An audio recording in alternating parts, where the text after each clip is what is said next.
The journey back to Willowfen Farm felt longer than the 7 years of war I had just survived. My old horse Bran plodded along the muddy path, his hooves sinking into the thin layer of snow that dusted the abandoned fields. The wooden fence lay fallen in places, the livestock pen half rotted and leaning, the well choked with dead weeds and fallen leaves. I remembered this place, once alive with sound. My mother's voice calling us to dinner from the doorway. My father's steady axe splitting firewood each morning, the warm scent of fresh barley bread baking in the oven. The war had taken all of that. My parents were gone, lost in a raid while I was far away at the front. I had returned with nothing but Bran, a chipped sword at my hip, a small pouch of silver coins from my final pay, and the deed to this land, the last thing my family had left me. I wanted nothing more than to repair the roof, sow barley in the spring, and live out the rest of my days in silence. No more swords, no more blood, just the quiet rhythm of a farmer's life. As Bran crested the last low hill, I saw it. Smoke, thin, steady gray smoke rising from the chimney of the main house. My stomach tightened. This farm had stood empty for 7 years. No one lived here. No one should be here. I slid from the saddle, drew my sword, and moved toward the porch on foot, boots crunching softly in the snow. The front door stood slightly ajar. Inside, I heard the low crackle of burning wood and the quiet murmur of 2 female voices whispering to each other. I pushed the door open with my shoulder. In the main room, the same room where I had once eaten supper with my parents, 2 orc women spun toward me. They were twins, no more than 23 years old, with the same long black hair falling in tangled waves past their shoulders, the same pale green skin, and the same wide golden eyes filled with raw fear. One gripped an iron skillet like a weapon, knuckles white. The other stepped in front of her sister, shielding her. Both were painfully thin, their patched clothes hanging loose, their hands and bare feet cracked and raw from the cold. The house I had expected to find cold and rotting was not. The floor had been swept clean. Broken windows were sealed with scraps of old hide. The hearth, which I remembered as a pile of collapsed stone, now burned steadily with a neat stack of split logs. The table and chairs had been righted and braced. These strangers had not destroyed my home. They had kept it alive. The taller of the 2 spoke first, her voice quick and desperate. "Please, do not call the patrol. We will leave right now." Her sister's voice trembled. "We thought the place was abandoned. We did not break anything." I stood frozen in the doorway, sword still in my hand. My eyes moved over the room again. They had done more than survive here. They had cared for the house. The thought made something hot rise in my chest. This was my land, my last piece of the life I had lost. I had every right to drive them out into the snow. But when I looked into those golden eyes, I saw something too familiar. Exhaustion, hunger, the fear of being cast out once more, the stubborn attempt to hold onto the last scraps of dignity. I had seen that same look in my own reflection every night in the army camps. They told me their names. The older twin was Ravna. The younger was Mireth. They had come from the orc village of Karo, 3 days' walk to the north. The war was over, but hunger, sickness, and old hatreds remained. Their mother had died of fever. Their home had been burned in the looting that followed the peace. They had wandered for weeks before stumbling upon this farm and believing it empty. I sheathed my sword. My voice came out rough. "Sit down. I have not driven anyone out yet." They stared at me as if they had misheard. Slowly they lowered themselves onto the bench by the fire. For the first time in 7 years, the old house did not feel like a tomb. Warmth spread from the hearth, and the silence between us was not empty. It was waiting. My name is Mason Vale, 31 years old, a soldier no longer. A man who had come home expecting nothing but dust and memory. Instead, I had found 2 orc sisters living in my house. 2 strangers who had kept my roof from falling in while I was gone. And in that moment, I understood that tonight was not simply about reclaiming what was mine. It was about deciding whether this house would remain a place that turned people away, or become the place where something new could begin. The first night passed in a strange, uneasy quiet. We sat on the floor around the hearth because I only had one chair, and it felt wrong to sit while they stood.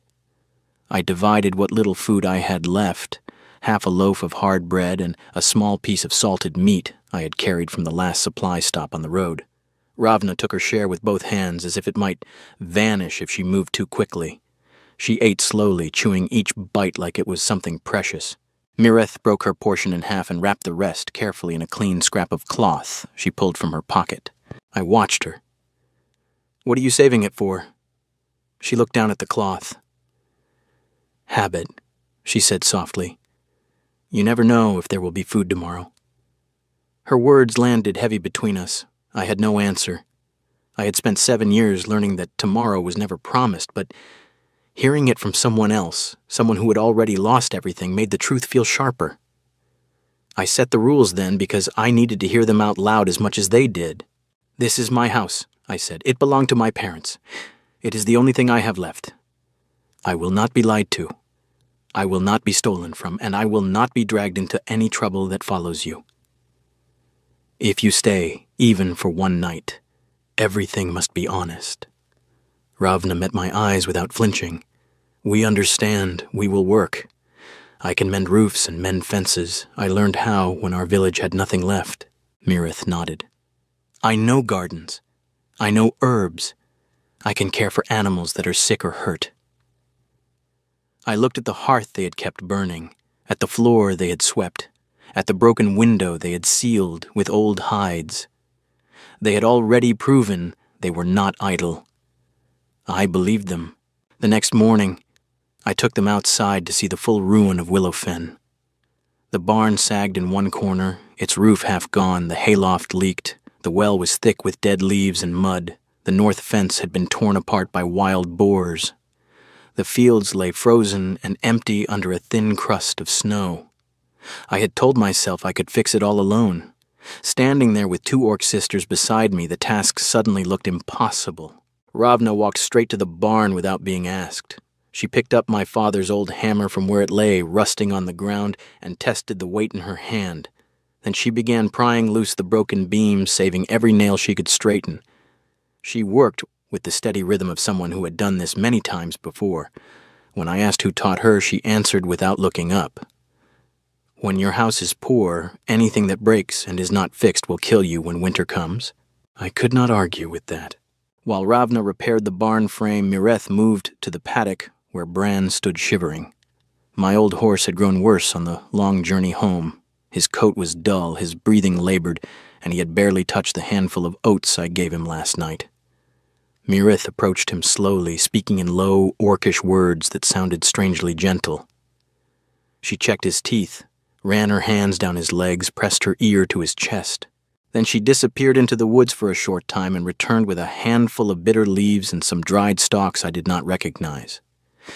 She boiled them with a pinch of salt over a small fire and cooled the mixture before offering it to Bran in a wooden bucket. I watched, arms crossed, expecting nothing. By late afternoon, Bran was chewing slowly on a bundle of dried grass, his ears flicked forward instead of lying flat against his skull. Mireth wiped her hands on her patched trousers and said simply, "He was tired, not useless."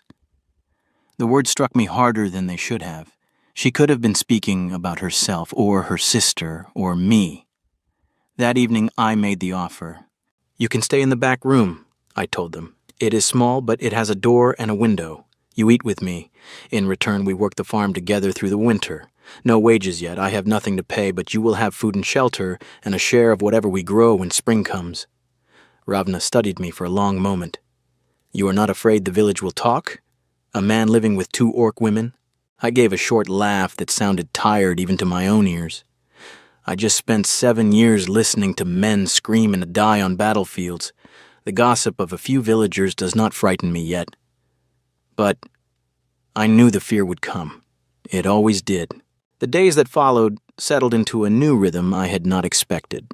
Ravna climbed the roof each morning and patched the worst holes with whatever wood we could salvage. Mireth kept the hearth going, brewed teas from the herbs she gathered, and tended to Bran until the old horse began to look almost lively again.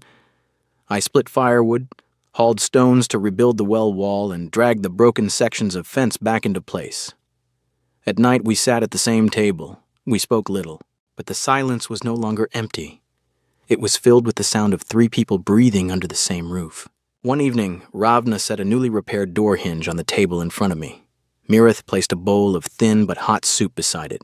I looked at the 2 of them, green-skinned, battle-scarred, and far from anything they had ever called home, and realized something that surprised me.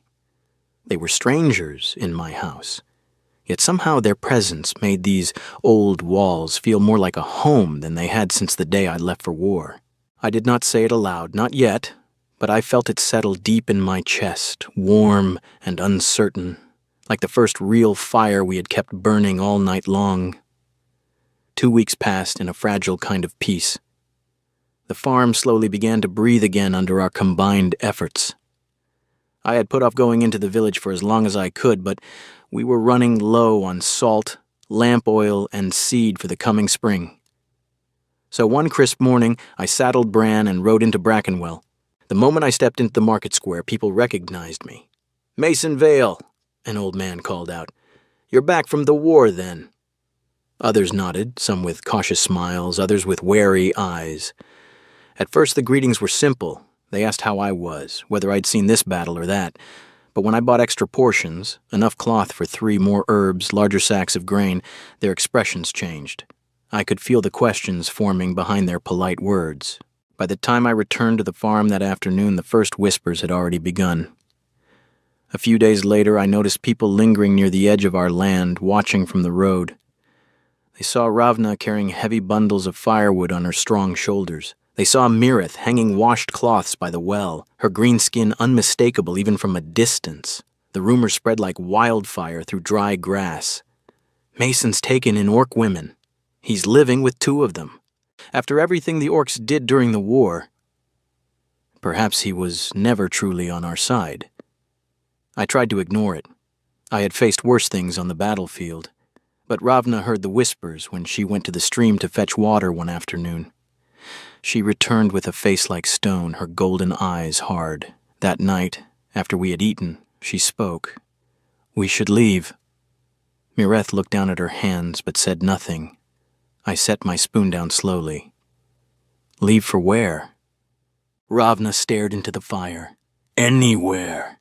We have brought trouble to your door. This is your home. We will not repay your kindness by destroying what little you have left." I looked at both of them. "If you know of a safe place, I won't stop you. But if you're leaving only because other people hate the sight of you, then you're letting them decide your lives for you."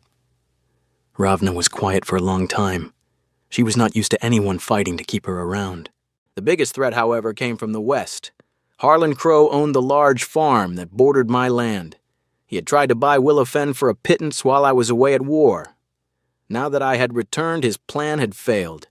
He rode up to my gate one afternoon on a fine horse, a smug smile on his face. "Word travels fast, Vale," he said. "I hear you're keeping orc bitches in your house." My hand moved instinctively toward the knife at my belt. "Watch your mouth, Crow." He laughed. "The village won't like this. A war veteran living with the enemy. People are already talking. It would be a shame if something happened to your little arrangement." 3 days later, the patrol arrived. A squad of the Lord's men rode up the path, armor clinking. Their captain, a stern man with a scarred jaw, dismounted and demanded to inspect the property. Someone had reported me for harboring dangerous vagrants. I showed them the deed to the land. Ravna and Mireth stood behind me, back straight, trying to look calm. The captain eyed them suspiciously. "What exactly are these 2 to you?" he asked. "They are workers on my farm," I replied steadily. "They have food, shelter, and honest work. They have broken no laws." The captain was not convinced. His men began moving toward the house to search more thoroughly. Then one of the patrol horses suddenly started coughing violently, its sides heaving. Mireth stepped forward before anyone could stop her. "Please, let me look." A soldier moved to block her, but the captain raised a hand. "Let her try. If she poisons my horse, we'll hang all 3 of you." Mireth approached the animal slowly. She examined its mouth, listened to its breathing, then asked for hot water. From her small pouch of herbs, she mixed a careful blend, cooled it, and had the horse drink. Within half an hour, the animal's breathing eased and it stopped coughing. The captain stared at Mireth, then at me. "A dangerous creature," he said slowly, "does not usually save the mount of the men who came to arrest her." He ordered his men to stand down. They left without taking anyone. Harlan Crow watched from a distance, his face twisted with fury as the patrol rode away empty-handed. That night, Ravna said quietly, "You stood for us in front of armed men." I looked into the fire. I only told the truth. She studied me for a long moment. "The truth has a price." "Then I will pay it," I replied. From that day on, Ravna worked even harder. Mireth smiled more often, but the shadow of Harlan Crow still hung over Willowfen like a coming storm. I understood now that protecting this farm meant more than fixing roofs and fences. It meant protecting their right to stay here, with me. One night at the end of winter, I woke to the smell of smoke. It was thick, heavy, and wrong. I sat up in the dark, heart already hammering, and threw on my boots. Through the small window I saw it, a fierce orange glow coming from the hay barn. Flames licked high into the black sky, sparks swirling in the wind. "Ravna! Mireth!" I shouted as I grabbed my axe and ran outside. They were already moving. Ravna burst from the back room with her own axe in hand, hair loose and eyes sharp. Mireth followed right behind, pulling on a heavy coat. None of us spoke. There was no time. The barn was roaring. If the fire jumped to the animal pens beside it, Bran and the 2 new cows we had bought would burn alive. Worse, the wind was driving straight toward the main house. Everything we had rebuilt could be gone in minutes. Ravna did not hesitate. She ran straight to the burning section of the roof, swung her axe hard, and chopped away the flaming beams before the fire could spread further. Sparks showered down on her shoulders. She kept swinging. I hauled bucket after bucket from the well, throwing water wherever I could reach. Mireth threw open the pens and led the terrified animals out into the open field, talking to them in that soft, orcish voice that always calmed them. A burning rafter cracked and fell. It would have crushed Mireth if Ravna had not dropped her axe and lunged, dragging her sister clear at the last second. We fought the fire until our lungs burned and our hands blistered. By the time the last flame died, the barn was nothing but a blackened skeleton. Smoke still rose from the ruins. We stood there, coughing, covered in soot. That was when we saw the proof. A scrap of oil-soaked cloth lay near the back wall where the fire had started. Footprints in the mud, fresh, large, and leading straight toward Harlan Crow's land. No accident. This was deliberate. Rage flooded me so fast I could barely see. I turned toward the west, sword already in my hand. "I'm ending this tonight!" Ravna stepped in front of me, blocking the path. Her voice was low but firm. "If you go now with a sword, he will tell everyone you attacked first. He will turn the whole village against you. Think, Mason!" I tried to push past her. She did not move. "You have already lost too much to anger," she said quietly. "Do not give him the victory of making you into the monster he wants people to see." Her words cut through the red haze. I had seen too many good men die because they let rage make their choices. I lowered the sword. We spent the rest of the night planning. In the morning, we rode to the patrol and reported the fire. Mireth kept the oil-soaked cloth. Ravna showed them the footprints. I produced the distinctive horseshoe nail I had found near the barn, the exact kind Harlan used on his wagons. The captain listened, but said the evidence was not yet enough to arrest a man like Crow. Ravna had a better idea.